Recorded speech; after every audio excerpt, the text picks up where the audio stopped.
Hello everyone, what's up guys? So yeah, we're going to be taking a look at round 5 of the Lebanese Chess Championship.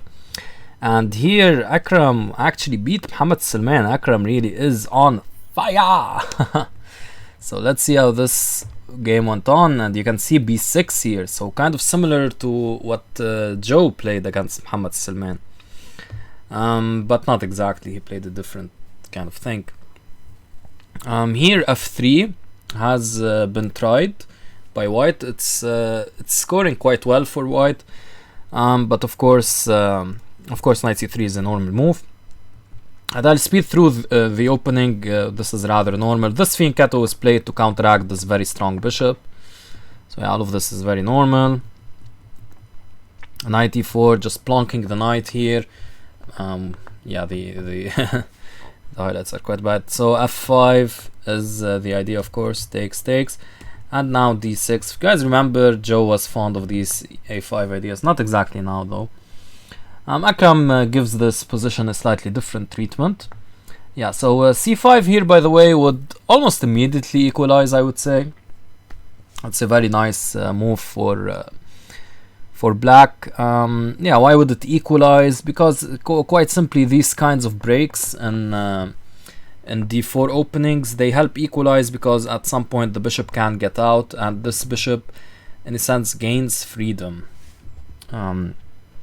And the rook, of course, is able to perhaps get a semi-open file after this captures occurs.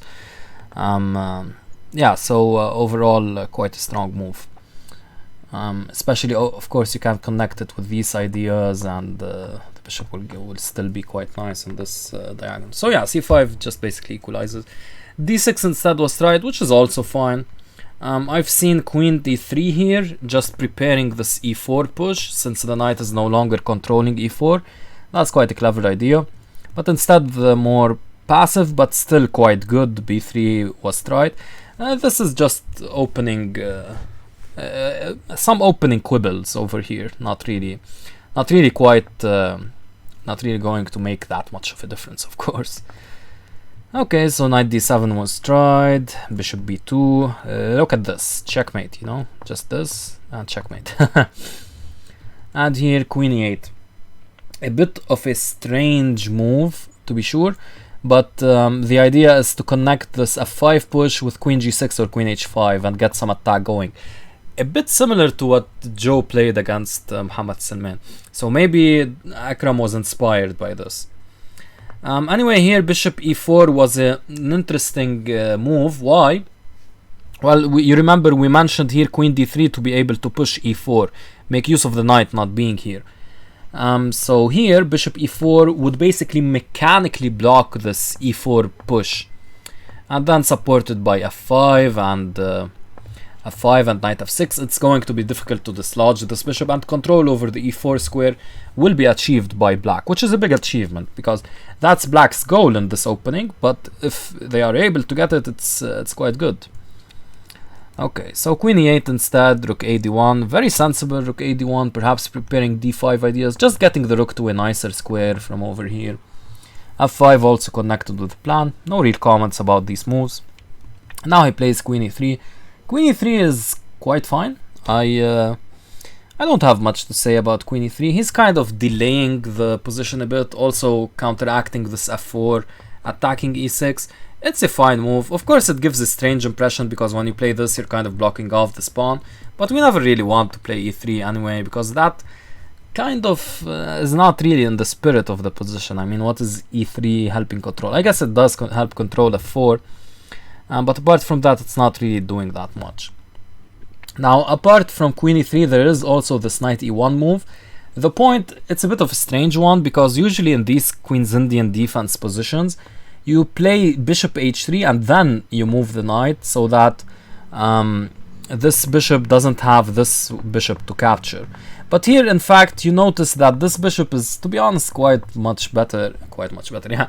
It's much better than this bishop, so you play knight e1 just to trade these bishops off. And when the knight gets here, it helps protect this f4 square, which was one of the goals of queen e3 anyway. So, yeah, knight e1 is quite a nice move. But anyway, queen e3, not a bad move at all. Bishop f6. Very normal as well. Dutch type of ideas, if you guys remember the Joe Assad game. Very, very normal. This knight, okay, perhaps it wants to go to f6 to protect e4, but the bishop, of course, also belongs on f6. So perhaps this knight could find use in preparing c5. Again, here, knight e1 was an option, but yeah, it wasn't played. Instead, rook d2. A bit strange, I think. It's starting to delve into the strange territory, but again, the move isn't that bad. Okay, h6 was played here, preparing these ideas, kingside attack. That's again what happened in the Joe Assad game. But I like Joe Assad's treatment with a5 more. Here it's a bit delayed compared to the Joe game. Joe already had like the bishop here where it could do these fun thingamajigs. But I still think a5 here is warranted, because it simply gains space on the queen side, perhaps prepares these a4 and even follow up with a3 ideas. So yeah, that's quite important. Anyway, he plays h6, not such a big deal. And now finally we get to see knight e1. If you are finally going to decide on playing that, I would have much rather played it earlier, but okay, that did not happen. Bishop takes, and now queen f7. Queen f7 is a normal move again in Dutch positions. The point is, of course, to protect the e-pawn, well, maintain protection because the queen was already on e8, and the queen can also line up on the f-file. But to be honest, here perhaps queen h5 might have been no, queen h5 drops the pawn. Never mind. Yeah, maybe later we'll see this difference between queen h5 and queen g6. Yeah, queen f7 is alright for now. Queen f3, and now you see he leaves room for this rook to come in, but again I would have preferred playing a5, and then you still have the time to play this rook a8. Anyway, rook a8, and now queen b7. Yeah, this is to be honest, rook a8 allowing queen b7 might be a slight error, because here Dr. 1000 IQ Akram plays bishop d8, protecting the pawn. Yeah, but I don't like this bishop becoming so passive. In the Dutch, sometimes again this does happen. The bishop comes here to protect the pawn on c7, but that usually occurs when the knight comes to b5. Then the bishop is well poised to protect this square. But when the bishop has to retreat here with the queen being here, that's rather rare and not so frequent. Well, that's what rare means. That's a rare thing in the Dutch. Here, instead of this bishop d8 by Akram, I think c5, and for example taking can be met with rook a8, and black should be fine here. Maybe this to protect, because you want to be able, if you recapture here, there's this, so this rook is pinning this rook. So yeah, maybe you'd continue the game by playing this, and yeah, it's still a game. Even like after this, you could even consider the crazy exchange sacrifice. As such, probably not, but yeah, just some idea. Anyway, the point is c5 offers a lot of counter chances, because queen takes a7, which is the point of playing queen b7, really doesn't give that much of an impression after rook a8.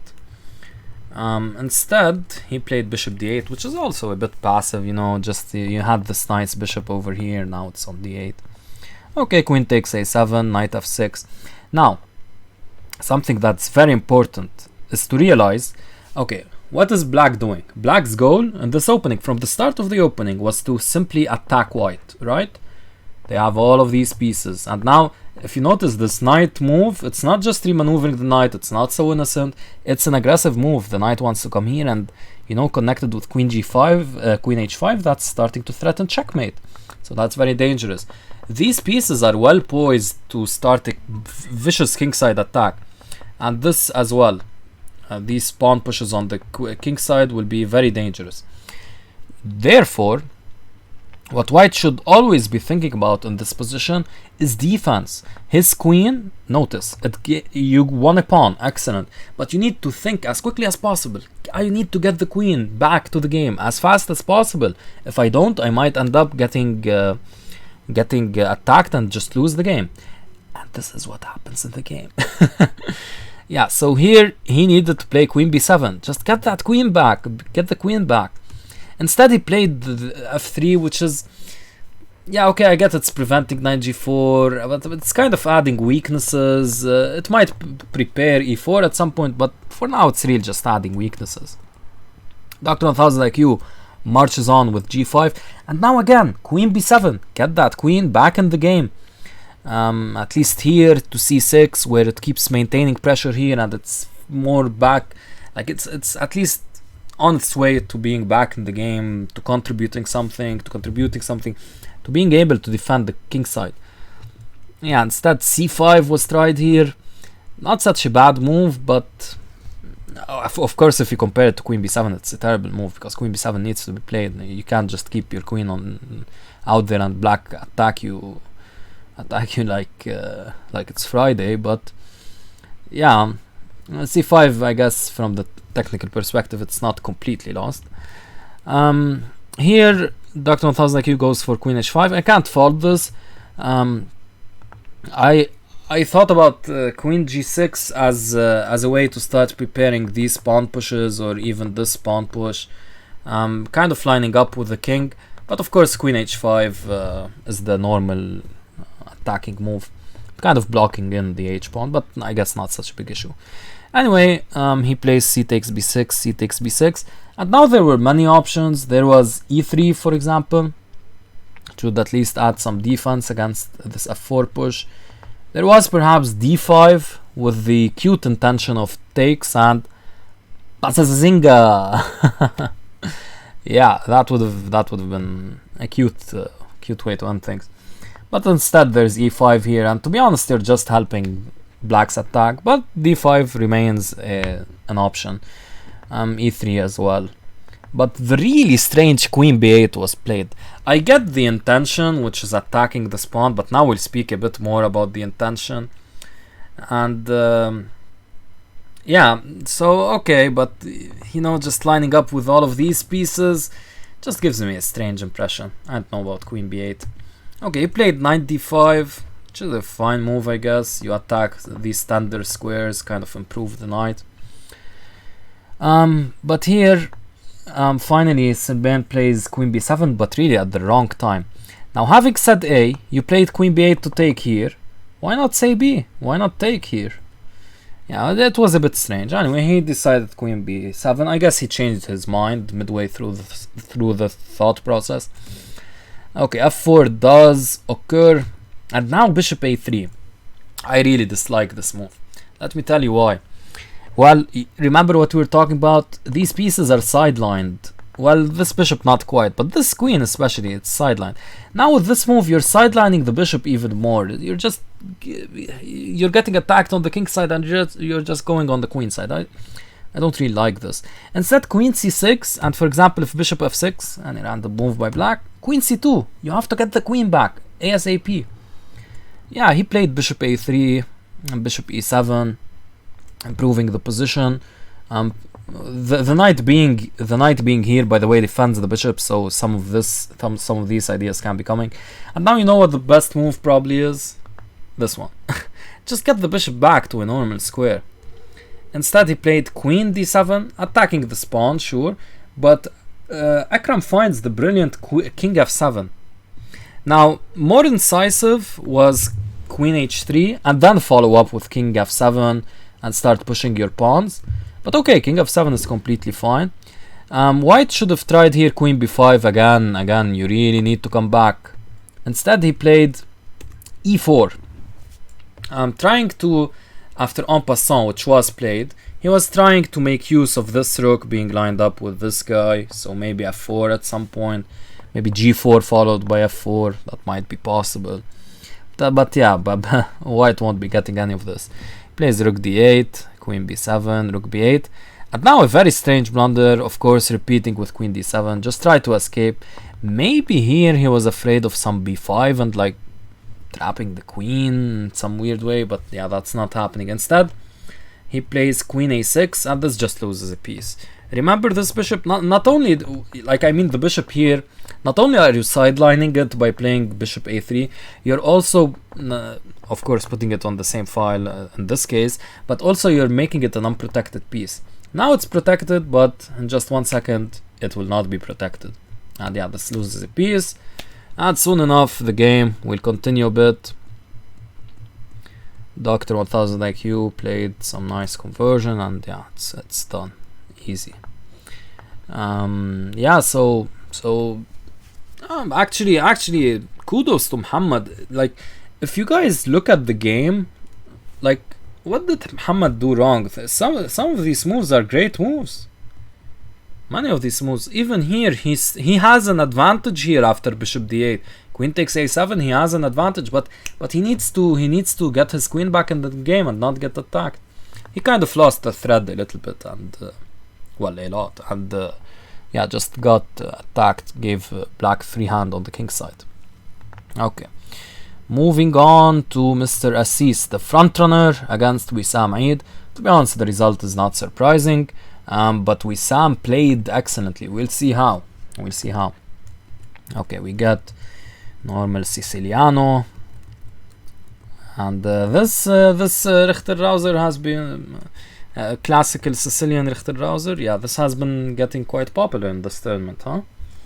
Okay, so a6 here, still following mainline theory. Now, if you guys remember, Antoine played bishop d7, which is the more common theoretical move. He played that against Joe, right? Or no, Joe chose a different line. You guys might be following better than I am, so you might remember. Anyway, bishop e7, f4, very natural, and now castles by black.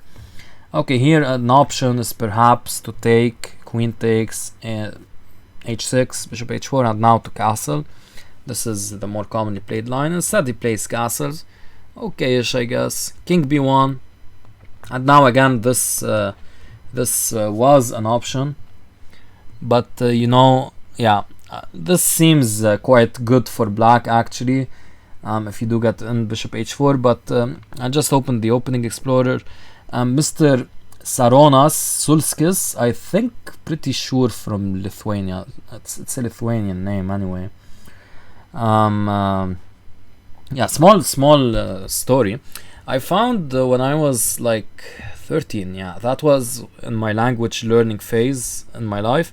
I found a really nice site that taught you Lithuanian, and I started studying Lithuanian for like 2 weeks. So I still remember, I don't remember many words or any almost words, but I still remember the structure of the language and all of that, and still, like, I think I can pick it up quite quickly. Of course, in 2 weeks I did pursue the language quite heavily in those 2 weeks, but of course I didn't learn that much, you know. But yeah, I'll have an advantage over a complete beginner, obviously. Also, now I'm studying Spanish and Esperanto, so the language learning phase of my life is will never be over, hopefully. But yeah, at that time I was like really getting into linguistics. I even wanted to become a linguist actually at that age. Anyway, detour over. So h6, and now he finds the brilliant h4. Point is, of course, this classic thingamajig where you get a brutal attack. You might know this from the fishing pole and the Ruy Lopez, a favorite of Jerry from Chess Network, or Jerry who is Chess Network. Yeah, anyway, back to the game. He played bishop d7, knight b3. That's a wise option. Now you don't give black the opportunity to play this bishop takes d4, knight takes d4. Yeah, this doesn't really look like a bishop, does it? And now b5. This is starting to become the last error of the game. Actually, yeah, this is the last error of the game. After b5, black is basically lost. Queen b6, which is, it does block. Like, b5 is so natural, right? You're just castled on opposite sides, so you need to get your pawn storm rolling. But it fails tactically because of this bishop being on d7. That's going to be the key bishop here. Instead, queen b6 would have offered better chances. You do block in this b pawn, of course, but yeah, black is still surviving somehow here. In the game, b5 was met with e5, winning tactically. We'll see some lines. Takes, of course, is easy. You take the defender of this guy, takes, and thank you very much for the bishop. Free bishop. If you count the material here, I have 3 pieces. You have 2. GG. By the way, important here just for tricks and stuff here, when you get, if black moves the queen to b6, be careful of not getting your queen trapped after rook d8. So for example, if you play bishop d8, be careful of this, for example, rook d8. And now where is your queen heading? Yeah, nowhere good. Let me just delete that, and let me delete queen b6 as well. Okay, so e5, it was met with knight d5 in the game, and yeah, Antoine goes for the simple option, which is knight takes d5, which basically wins the pawn. Instead, e takes d6 was even stronger. The point is that after knight takes c3, for example, knight takes c3 check, queen takes c3, bishop takes g5, takes, and queen takes. Okay, knight c5, and the bishop has to answer a very tough question. It can't move, of course, because d7 would win this piece. It no longer has any squares to go to. So instead, something like rook here has to be played. Or let's use the other rook. Let's use the other rook, because this rook needs to guard a6. And yeah, this isn't really quite good for black at all. But white just has a passed pawn. Equal material, but yeah. Okay, Antoine goes for knight takes d5, which cannot be faulted. By the way, here speaking a bit about, for example, bishop takes g5. There is knight c3 back, and if the bishop goes anywhere, we just take a pawn. And do we pick up a piece? No, not really picking up a piece, but close enough. And here after bishop e7, there's e takes d6. So yeah, bishop takes g5 is not working. So e takes d5, we take, and we've basically won a pawn now. Important, don't take here now. Don't be greedy and win. Think you're winning 2 pawns, because knight e3 is a cold shower. Okay, so bishop e2, bishop e6. Yeah, the pawn isn't captured immediately because you can capture it at any point, I guess. Okay, bishop f3, adding pressure to this pawn. Now this pawn is still, it can't be taken technically because of knight e3, but black has to make a decision about this guy, and he chooses to take. By the way, here perhaps an improvement was g4, forcing matters. Bishop takes d6, knight takes d6. Again, this doesn't look like a bishop, right? Yeah, so f5, bishop c8, and now we play knight c5. Important, again, watch out, always watch out, guys. You don't want to lose this guy. And here I should mention that bishop d7 would run into queen takes d5, and these two pieces are hanging. So g4 was perhaps an improvement, but bishop f3 is fine as it is. And here there is this forcing sequence initiated. And yeah, white is just a pawn up in this position. And we'll watch Antoine's technique here, because it's almost perfect. We'll watch very slowly. He gets some pawns moving, tries to trade. Yeah, here by the way, rook d5 was stronger. Okay, he didn't go for it. I don't know what he didn't like about it, but okay. Rook d2, rook e d8. And again, this would be a way to make a draw, but of course you don't take the draw, you play rook d5, which is the improvement, but fine. Okay, he goes h3, which is of course completely fine. And this push, yeah. The conversion is just picture perfect. By the way, if you think you're being clever over here, trying to trade pieces, for example, whoops, spacebar activates the engine. Yeah, you think you're being clever? Who's clever now? Who's clever now? Yeah, I wanted to add a swear word after who's clever now, but thankfully I was able to stop myself. Okay, knight takes e4, takes, and now this endgame is winning, and Antoine plays some really nice technique. Okay, he gets the king active. White's king is also more active. King b3 was perhaps an idea to be able to push through a4 directly. He goes to the center, which is more principled, I guess. Not really quite accurate. Goes a4, very nice move. You intend to do this, and this becomes weak. If, of course, rook a8, you always have b4, and the rook is pinned. So rook h2 was played, and now the brilliant b4. I have to mention here that this we did we just did. Okay, after rook h2, a takes b5 was possible, and after rook takes b2, king c4, and just march the pawn. This pawn is nowhere near fast enough, as it's going to be caught by this rook. Okay, he played b4, which is a rather nice move. The point is that a takes b4 is met by a takes b5, and b takes a4 is met by b takes a5. And of course rook h8 needs to be played, that we just pick up this pawn. Thank you very much. Rook is behind the pawn, so this is completely winning. Tarash rule, rook behind the pawn. And if rook a2, we have a6, and guess whose pawn is faster? Yeah. Anyway, he tried rook h3, and really I found basically no improvements for black here. He's completely lost. Don't one shows some really nice technique. Actually, yeah, Wissam kind of resigns here. I want to say kind of resigns early, but yeah, this isn't early. Okay, so Antoine is just a master of the Sicilian from the white and black side. To be honest, when I really detested facing Antoine's Sicilian. Once in 2015, I was still like rated 1800 in Blitz, but I got a really nice position in a rapid game against Antoine and the Dragon. I knew some good Dragon theory back then, but ended up losing it. Yeah, he played one of these marvelous... The game you saw against Joe, Antoine played against Joe. Yeah, he kind of did almost the same to me. I was just following theory, playing well, but he was playing extremely well as well. Yeah, it was just really annoying for me. So next time in like 2016 when I played him, I started playing 1b4. Yeah, that went even worse. And then I discovered the Smith Mora. So against highly booked up Sicilian players, I now play the Smith Mora, which I should mention. This is a fun story actually. I kind of cut the story halfway. I beat Antoine in 2018. Yeah, in 2018. In December 2018 in the Smith Mora. He didn't accept the gambit though.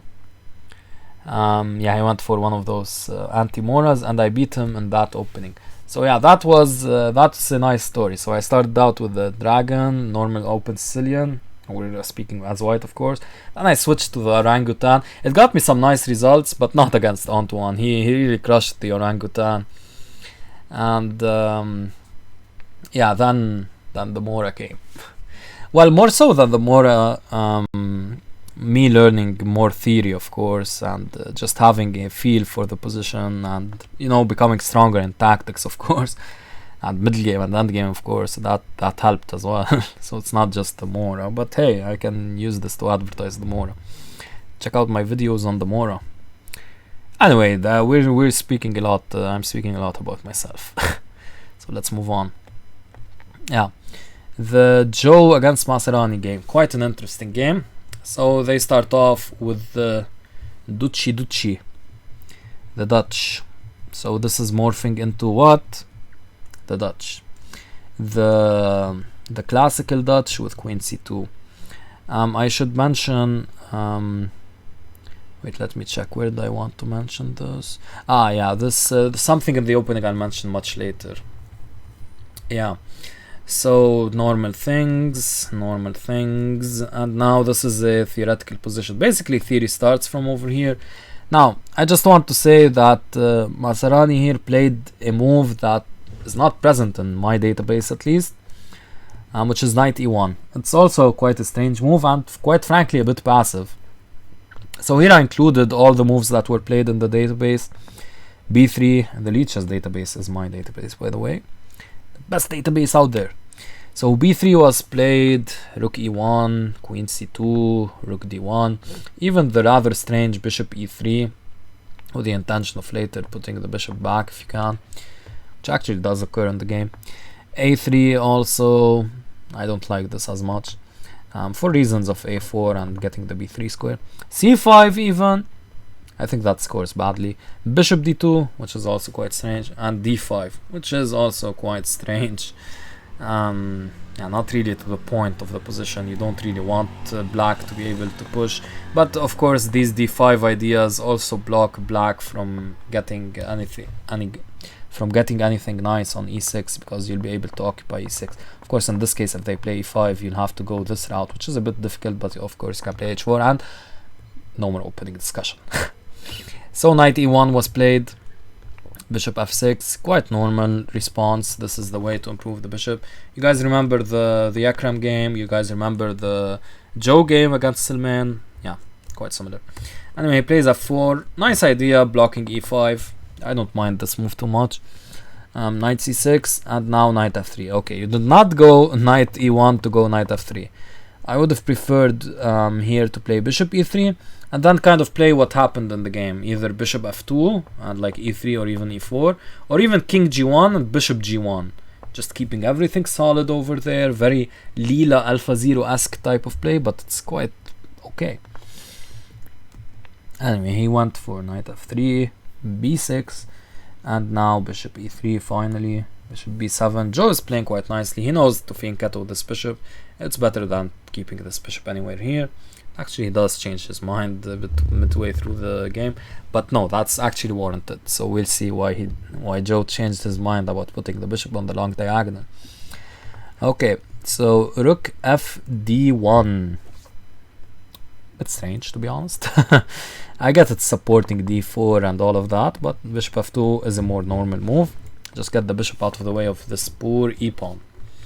Okay, rook fd1 anyway, queen e8. You guys remember the Dr. 1000 Akram Khadr game? He was preparing some of this, and this is very natural in the Dutch. Okay, queen d2. Again, please play bishop f2. Okay, queen d2 and rook d8. Yeah, perhaps better than rook d8 was to play knight e7, preparing perhaps g5, not immediately g5, but at least knight g6, and perhaps even these ideas. And you know, this bishop will quite enjoy this experience. Actually, if bishop f2 occurs here, bishop e4 can be played with the idea of cementing the bishop with d5. Now, quick pop-up quiz. It's a very difficult one though, to be honest, because it's a rather weird opening, the one I'm going to quiz you on. So where do we see this bishop e4 and d5 idea? The answer?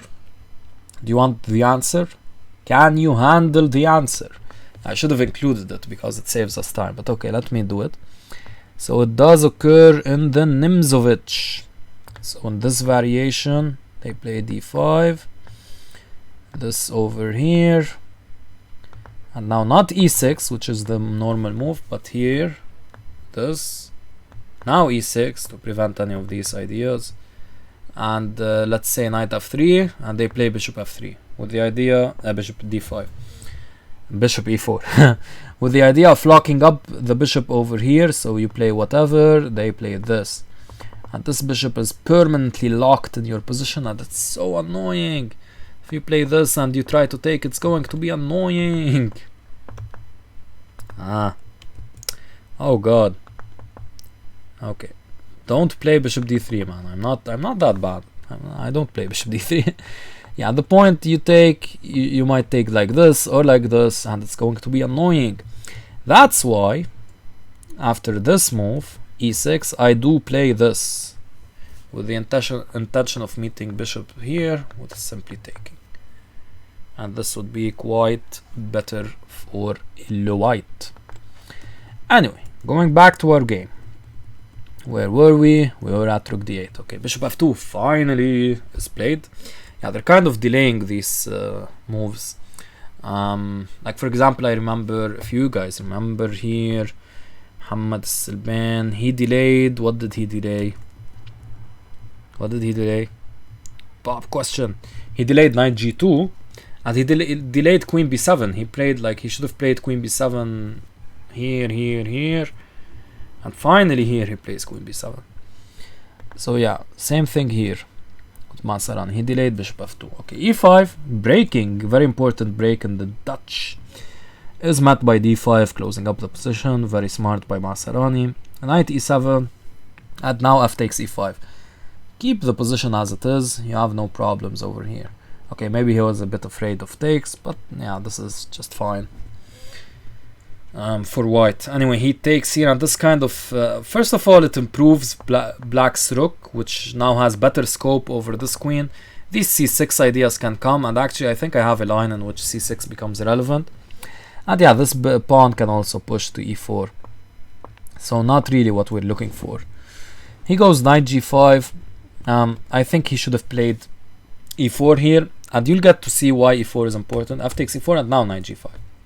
You'll get to see why e4 is important if you're familiar with the King's English variation of the English. The King's English variation of the English. Yeah, that's actually it. But specifically the reverse Grand Prix, which is something we've seen in the tournament. If you guys remember, Muhammad Habash played it against Mahmoud Abdelaziz. So let's take a look. So just to show you the idea, actually this is a game I played recently, and yeah, if you guys notice here, what's the idea? d5. So this is a very important idea to get control over this square. So very similar concept over here. Where is it? Can we find it? Yes. So you play e4 here with a very similar idea to meet this with this. Just gain control over the square. Instead, knight g5. Again, you guys remember from that Muhammad against Mahmoud game and the reverse Grand Prix, I told you guys it's very important to block e4. And yeah, of course, e4, it's okayish, I guess. He's banking on e4 is okayish for black, but white is banking on this, so probably not so okayish maybe for black. Yeah, but at some point e4 will be annoying, and yeah, it was played in the game actually later on. But now Joe finds the brilliant bishop c8. Of course, that's needed to block this knight on e6 from coming in and forking these two brilliant towers. But yeah, it's still a brilliant move to relocate your bishop. As such, I get it's tactical in nature, but this relocation, this bishop will find some nice avenues, and we'll see this in the game actually. Yeah, g4 was not tried. Let me delete that. Make sure I'm pressing on it. Yeah, g4 has been deleted. Okay, queen c1, very nice move. Perhaps hinting at these c5 ideas, which would break apart black's queenside pawn structure, and yeah, overall also getting out of this this rook scope. So queen h5, pressure, attack, knight f3 back. This knight has been went to e1, f3, then to g5, then to f3. Come on, man, knight, just sit on f3, man. You don't have to be so so fidgety. Okay, and finally e4, very strong move. E4 just opens up the position, gains space. Again, in these reverse Grand Prix kind of setups, this is a Dutch, these e4 ideas are very important to know. And already here black has an advantage. Instead of e4 though, knight g6 was an interesting alternative, with the point of perhaps even going for f4 and starting an attack that way. Yeah, that's yeah, actually e4 maybe isn't the best, because e4 was met with knight d4. Still black retains an advantage after bishop e5 here, just improving the position and preparing some of these f4 ideas. Now you also have, did I delete the arrows? No, I didn't. Okay, so after bishop e5 again you have these knight excursions possible after you move the, like, okay, let me combine these two ideas. So I'm telling you, there's this idea, this knight zigzag to get the knight to g4 and threaten mate and threaten this bishop over here on f2 and get a lot of attack going. And there is also this bishop e5 idea to push f4. So how do you combine these two? You put the bishop here, you pull it back, and then you do this. And yeah, black gets a crushing attack here. Instead he took, which is not a decision I like, getting rid of your really strong bishop, giving white this really strong bishop. Can't really get behind this position, this decision.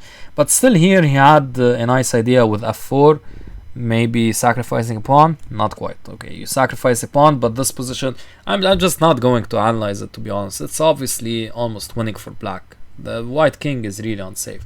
I get there are some bishops protecting, but this shouldn't be enough. The black has a lot of pieces on the attack, and this rook also at some point. Instead, Joe went a bit greedy here, and now they kind of do some weird repetition. Queen g5. Again, you made this bishop strong, and now it's threatening mate. So I think bishop takes d4 was a bit of a bad decision by Joe. Just giving white the bishop pair, and a really strong bishop pair at that. Anyway, he goes here, and yeah, they just repeat.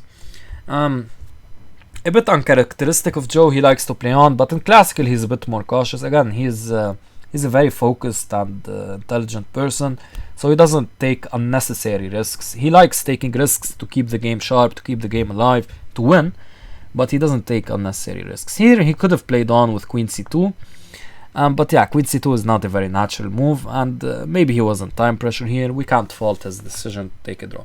But at many points earlier in the game, to be honest, he deserves to win this game. Anyway, not a bad result for Joe, drawing someone who's 20-50. Okay, we go to the Habash game. Yeah, so let's take a look. Okay, quite normal, hyper accelerated dragon, and he goes for the Marachi, making my heart quite happy. Yeah, I've always said that it's important to go for the Marachi. So d6, it's a way to punish this hyper accelerated stuff.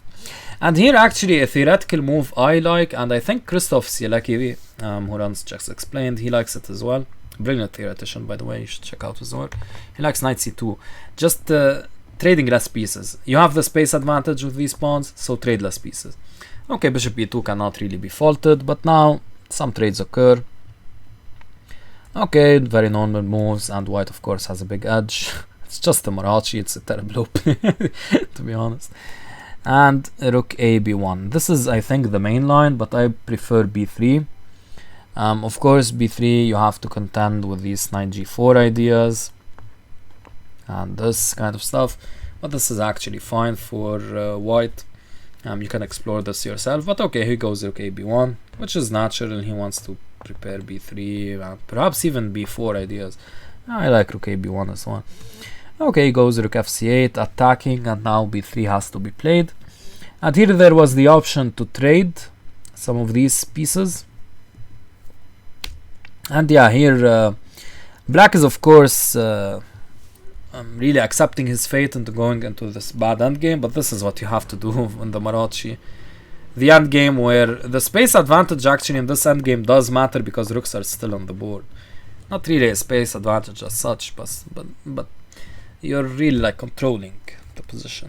Okay, a6 was played, and now rook fc1, just keep everything solid, keep this piece protected. Yeah, instead he went for f3, which is a bit weakening, but of course fine as well. And now all of these moves are normal, and now f4, still normal. Yeah, nothing really much is happening. And bishop d4 now. This is, I think, a very bad decision. Okay, so I'll show you how the game transpired. Whoa, I have this as... I kind of messed up the the notation here. The main line of the game is queen c3. Yeah, so let's promote the variation. Okay. So if you guys see, this position occurs in the game. This is a bad bishop because these pawns, well, not technically a bad bishop over here, but in these endgames in general, in this Marachi endgame, you get a bad bishop versus a good knight. Here it's no exception. The bishop may be not technically bad because some of the pawns on the center and king side, the center have been liquidated, and there is like no pawns on like the same colors of... Well, no pawn here. Usually there are pawns on these squares, and well, if we go back earlier, there were pawns on these squares, and yeah, this bishop is quite bad. Okay, but here maybe this bishop technically isn't that bad, but the knight has more scope, it has more targets. These pawns are kind of just not really good. Of course, the position is equal, and to be honest, some some situations the white king has a nice entry to the queen side, even of course to the center as well, and the bishop can be quite strong, so you can see white winning some of these positions, but overall it's an end game you want to avoid. So here bishop d4, I don't like it. Just keep everything solid, play a3, and you can play bishop d4 at some point, but leave it till later, and the decision doesn't need to be made now. But anyway, he plays bishop d4, and here taking at rook c7, preparing here was warranted.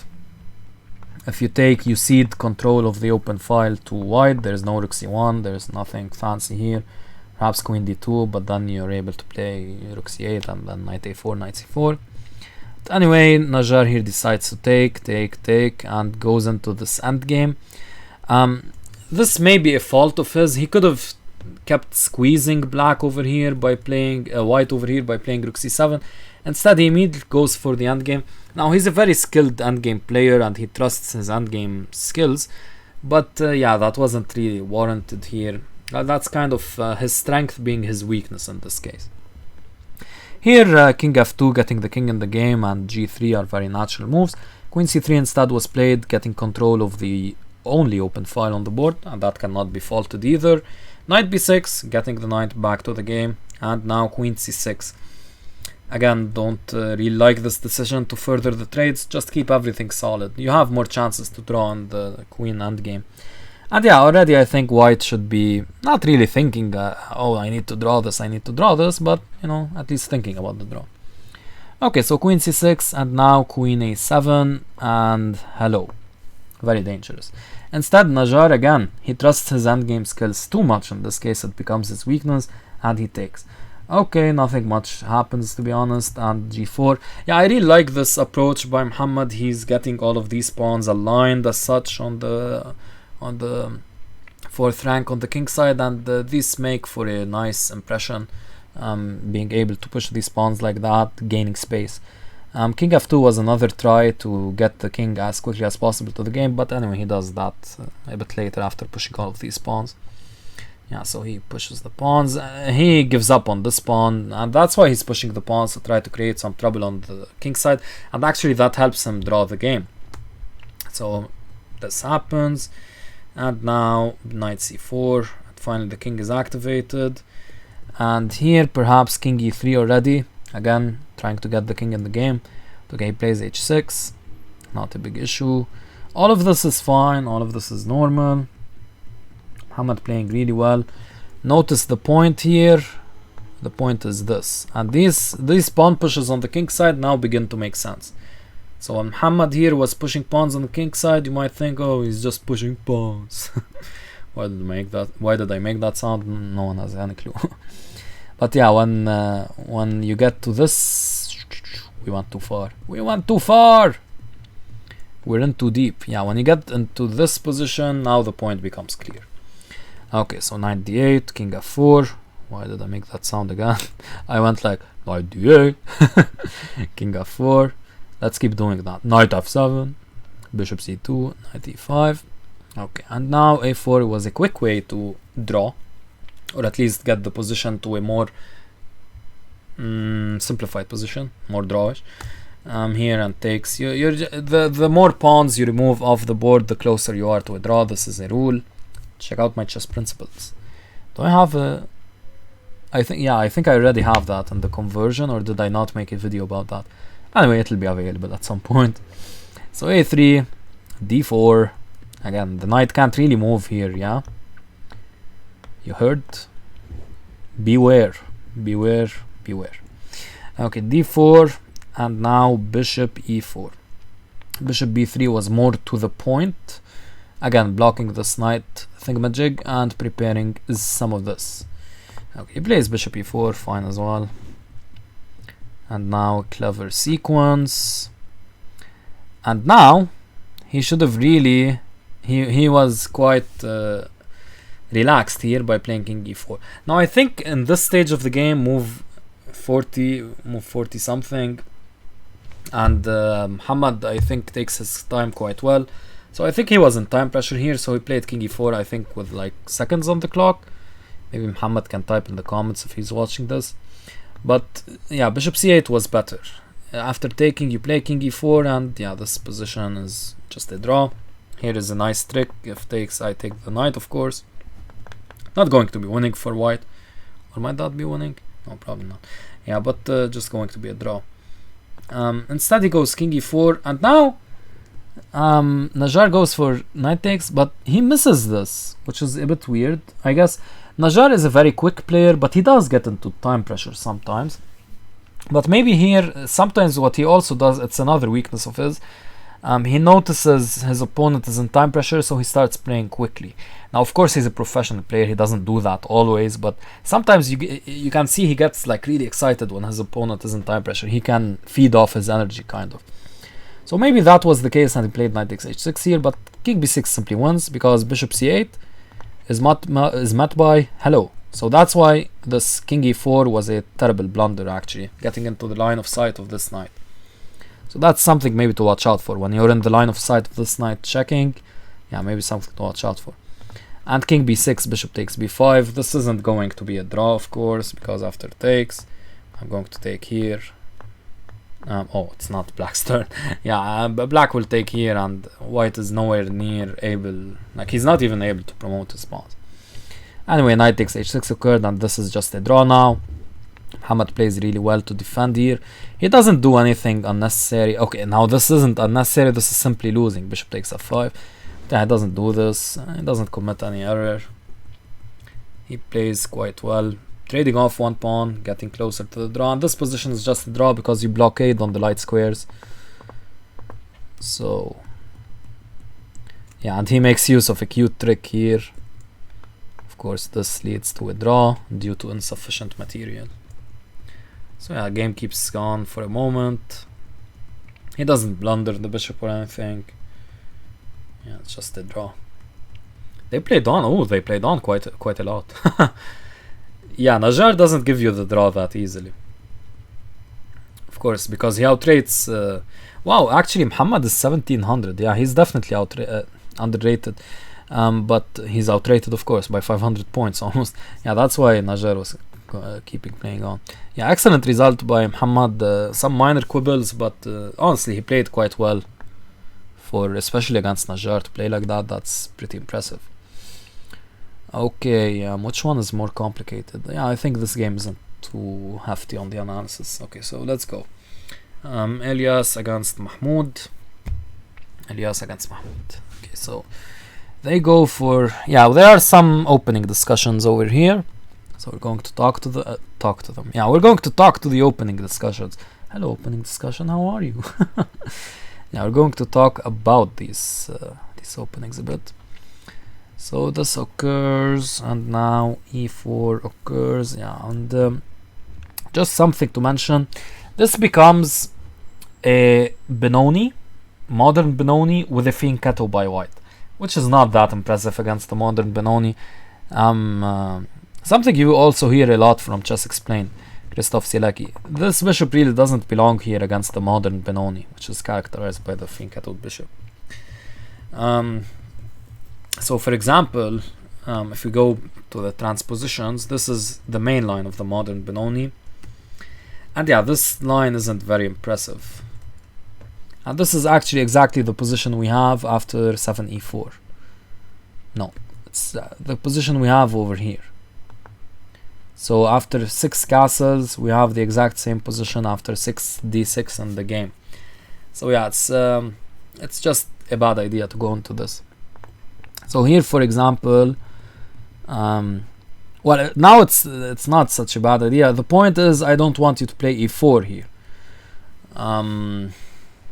Yeah, but how is this position? Yeah, they play knight f3, for example.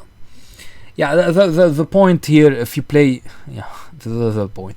Yeah, when you play e4 here, the point is there's e6. Just trying to remember if I forgot something in the opening. We went over this knight f3 and e4, yeah, as a way to transpose to the game. Okay. So here, after e4, Abdulaziz played knight bd7, but e6 would have basically been winning because hello king. So yeah, this isn't really working. Knight g2, for example, we take, knight b d7, castles, and a6, and b5 is coming. Even if you play a4 to prevent b5, I have rook b8 and b5. And yeah, this bishop just is a terrible bishop, and it never really gets play. If you want to do something like with f4, black is always to play some of this stuff connected with checks or connected with bishop e5, and yeah, this isn't quite optimal. Anyway, this wasn't played though, and now white is able to get his bearings together. Bishop g4, castles, and now something very strange. He plays bishop f3, which is far inferior to the more direct knight f3 check. Now I think he calculated a lot for this decision, and I think I came to the reason why he didn't do this, I guess. So bishop takes f3 would be met by this, and yeah, this is a cute tactico, and we'll just up a pawn. Sorry if I went too fast. So takes, we play queen d3 attacking the bishop, he takes the pawn, takes, and after you take back, hello, so you can't really take back the knight because you lose the rook for free. You don't even get compensation for this bishop. If it were an exchange, okay, but you don't get compensation. And yeah, now knight f6 and simply up a pawn for black. Lots of conversion still, but still up a pawn. And after knight f3 check, if you go king h1, now here is the line I thought he might have been afraid of, but it's completely fine for black. I mean, maybe even better. Not maybe, it's definitely better. Now knight takes e4 can occur. Point is after takes, you take here, and now h3 might seemingly win the game, because of course of this you'd get met with this. But we have a f5. Crazy, I know, but the point is this. Just simply counter-attacking and blocking white from playing g4. So if you just, let's say, yeah, even you don't really have a move to escape all of this stuff going here. And bishop takes f3, of course, there's a check. Let's say, I don't know, you go here.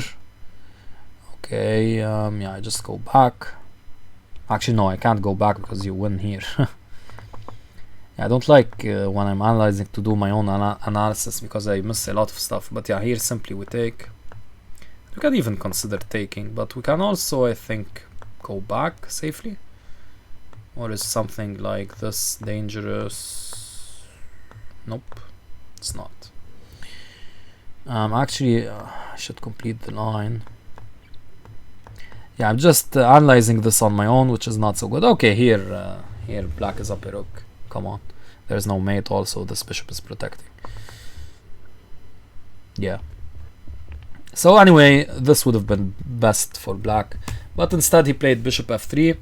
And white should have seized the opportunity, taken, and now played king g2, knight d4, you just play bishop e3, and this is a fine position for white. You have space and a good position, and this no longer is occurring, by the way, because now it's just 2 pieces actually, and you get this bad these bad dark square weaknesses, which this bishop is still available to exploit. So instead he plays rook b1, which is not so good. And now knight h5. Perhaps an alternative was knight fd7. Yeah, just cementing this knight. I guess he was afraid of, not afraid, but he didn't want these superfluous knights. So, okay, knight h5 is normal as well. Queen c2 and now f5. Breaking, but maybe a bit too soon. I guess preparing this break kind of queen d7, just maintain more control over the light squares. Okay, f5 can't be faulted too much, getting all of this very nice space. So f5, now knight f4, normal as well. And yeah, here he should have taken here, of course. I don't get, they're a bit fond of giving up the bishop pair for no good reason. Yeah, here you just take, and yeah, you're doing quite well. Of course, the bishop pair will be lost, I guess, here, but it's a different thing than losing it this way. And this way, yeah, okay, he moves out of the way, and now this bishop really becomes a bit of a tragic piece. Still, though, white is not doing so badly here. Actually, I think white is better. White is much better here actually, especially because he's able to get the knight here. Anyway, black misplayed this a bit. His play here was not so purposeful, but okay, we're not going to analyze that deeply. Anyway, bishop h3 here, he plays rook b4. Fine move, but perhaps better was this, trying to trade queens. But this is a miserable endgame, to be honest. So notice this nice knight d8 attacking this and getting your knight to an even better square than e6, because here it would be attacking e7. Yeah, but we went too far. Anyway, you guys know the result. But rook b4, and now queen a6 takes h3. Okay, I'm just going to speed forward a bit, normal moves. And now queen d3 could have been tried to prepare some of this. He went rook d1 instead, a bit more passive. And now some fireworks. Taking here was possible, followed by this. Attacking this guy and attacking this square. Something almost similar happens in the game. He goes queen g4. And now queen takes d5. A bit too greedy. Rook f6 is a better way to defend. Okay, queen takes d5. Takes. Cecalesconi. Bishop g7. And now he plays f5, which is rather okayish. But the crazy king g4. Okay, queen g2 is a bit frightening, but we even go rook e1. Yeah, we're going to follow up with knight g5, attack some of this, attack some of that, threaten some of that mate. And it's actually, and even threaten some of this mate. And it's actually winning for white. King g4 would have been so cool. Instead, he goes f5, queen d3 getting some counterplay. Queen d1 preparing some checks, and now rook h4. Rook f2 was more to the point, because after check we again have this. And rook f2 just defends the squares better. But okay, rook h4 cannot be faulted, it's more aggressive. Now a series of checks, a barrage of checks, and white is able to get out of them. But not without blundering something fierce with knight takes g7. This is simply lost tactically, because after takes you check. And now your king is stuck. This will be checkmate. No way to prevent this. White is completely lost. He tried queen f8, but this came, and there's no way like to take on e7 and protect any of these squares. So yeah, now queen g5 and queen h6 are threatened. He sacrificed, but he's still going to get mated or just lose the game normally if he plays g5. So instead here again, this idea I mentioned, after king g4 you get the knight to g5 to attack the rook. Again, this was available here, and actually white is doing quite alright here. White is better, but unfortunately he did not find it. So very complicated game, but somewhere Elias got outplayed in the complications. That's only natural, for he's outrated by about 224 points. So yeah, it's not a big issue. But yeah, he played really nicely, so it's a bit of a shame for that to occur. Okay, so again we have this martial variation of the modern, of the Scandinavian, which is, as we saw by Mr. Muhammad Habash. Yeah, he played really well against Tariq, but not to win. But now, yeah, Samer crushed him basically in this opening. I think he should really stop it. People are preparing well for it. But now Samer went for knight f3. We did discuss c4 in the Habash game and this stuff. There's also this g6 we also mentioned. You guys can check out the video. Which round was that? I don't remember off the top of my head. Maybe it was round 3. Yes, I was right. Habash against Mudallal. Nice. Nice memory. Okay, he goes knight f3, which is also quite a fine move actually. It's kind of a waiting move. You're waiting to play c4. I don't like it in principle because you kind of give an incentive to play bishop g4, but no, knight f3 is quite smart. Okay, he plays knight c6, and yeah, this isn't so accurate maybe because you run to c4, knight b6, and now the c5 is a bit questionable in this case with knight f3. Here it's a different story kind of with this position. Here d5 is more prudent, just kick the knights around. And actually I think the game would continue something like this. You need to play a3 here. Some people fall for this trick. They play like knight c3 and bishop f5 says hello. I guess there's knight d4 of course, but you know, they play this and start having their fun. I think it's called the Krajik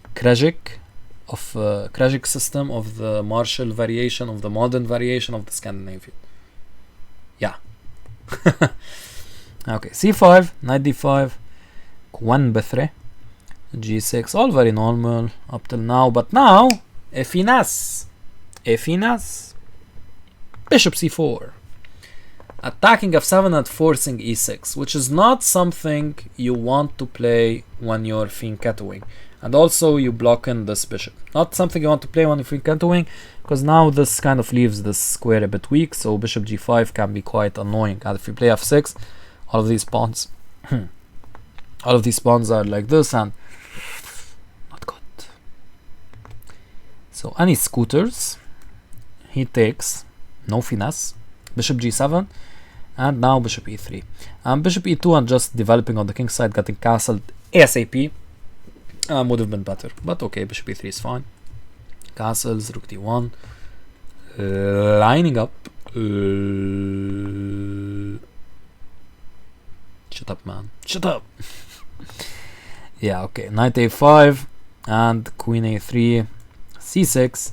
Instead of c6, much better is b6. And actually, yesterday I played a blitz game in which I faced this Scandinavian defense, modern variation of a Marshall variation. And someone played this b6 against me. And yeah, that's quite a smart move, b6. Almost the exact same position, kind of. Yeah, that's quite a good move, b6. The point is just to open up the queen side and ruin white's pawn structure. So here something like this could occur. Queen d5, very smart.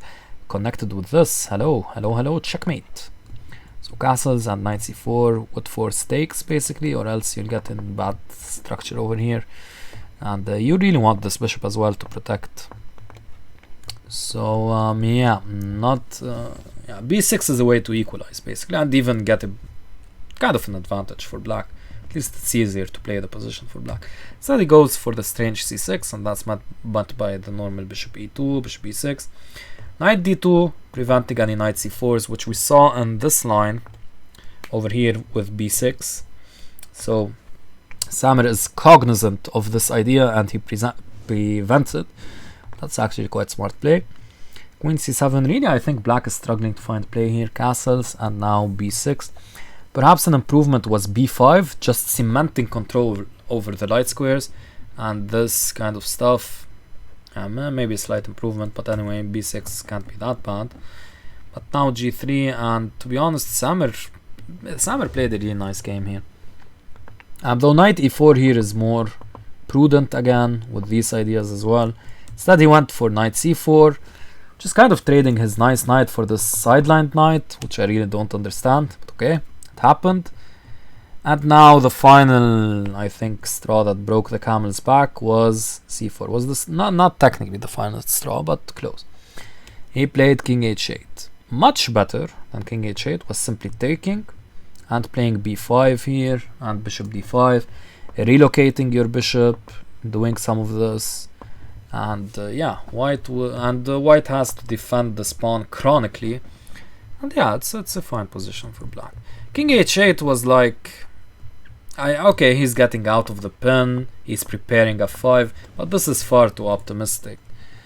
And actually his obsession with preparing f5 was what cost him the game in the next round. Spoilers. Yeah. Okay, so takes.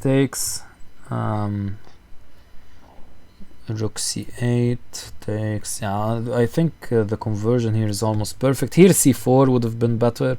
Just protect the pawn. He gave him a bit too much counterplay. I don't get why black didn't take here. Actually, it seems black can take here, but actually the a pawn supported by these bishops is too fast. Yeah, so actually rook b8 was fine by Tariq. A4 now, and now the final mistake. He could have stayed with rook fc8.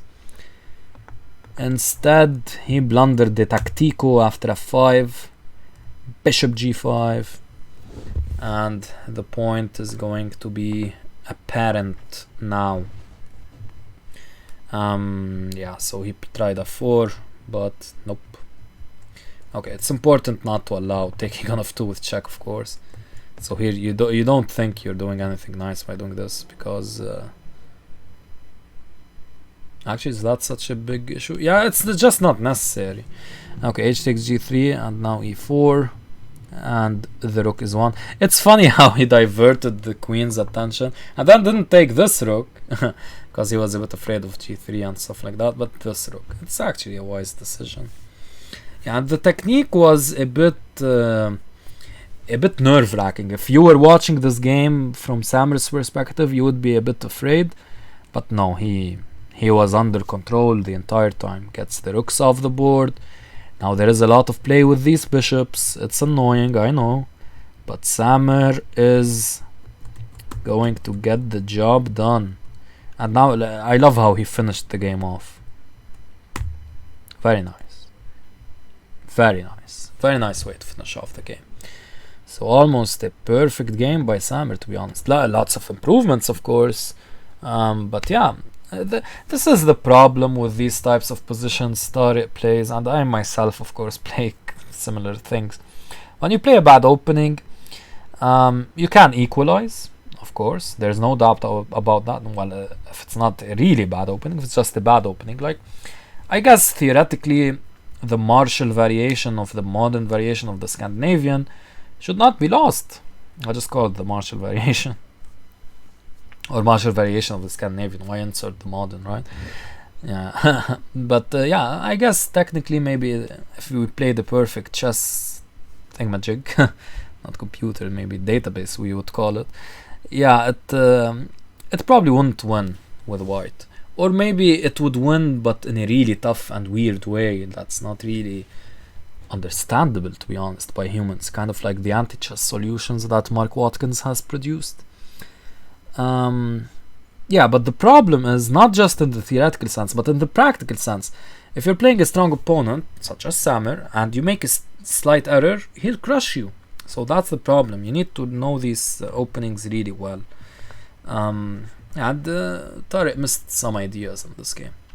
Anyway, let's move on to the graphs, and I forgot to put up the standings. I'll put up the standings in a second. You'll have to bear with me. So yeah, the Akram game, again, white got some advantage, but he let the attack crash through. Let me delete these as I press on them.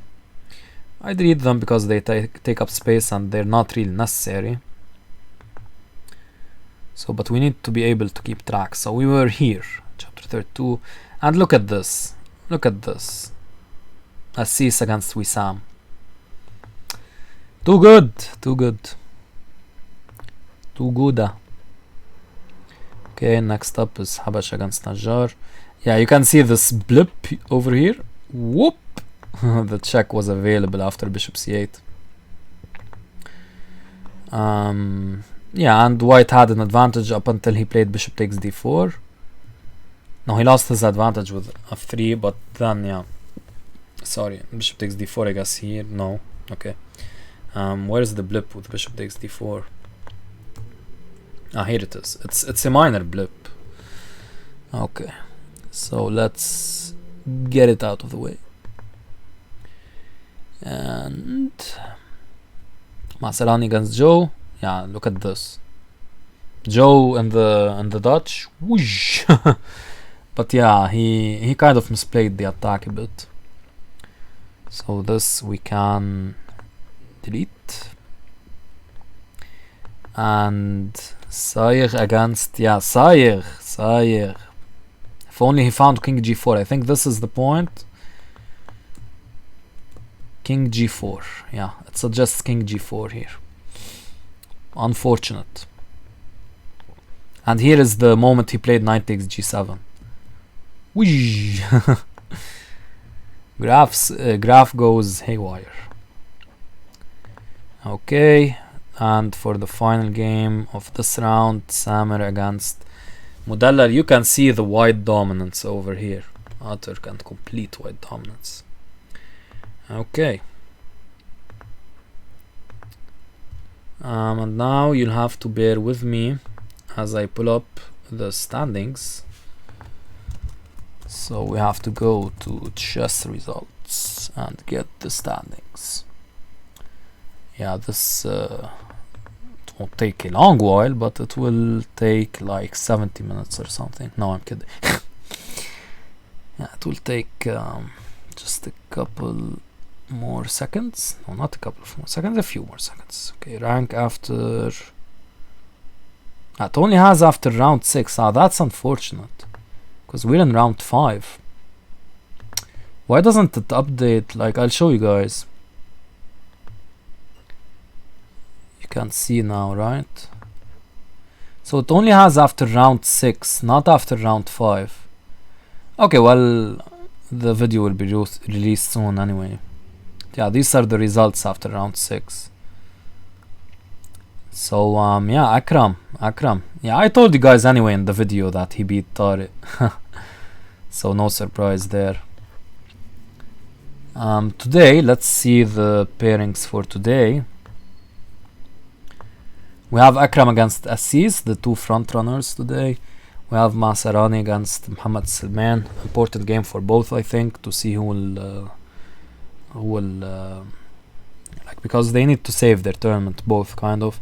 Habash against Wissam, important for Habash to win.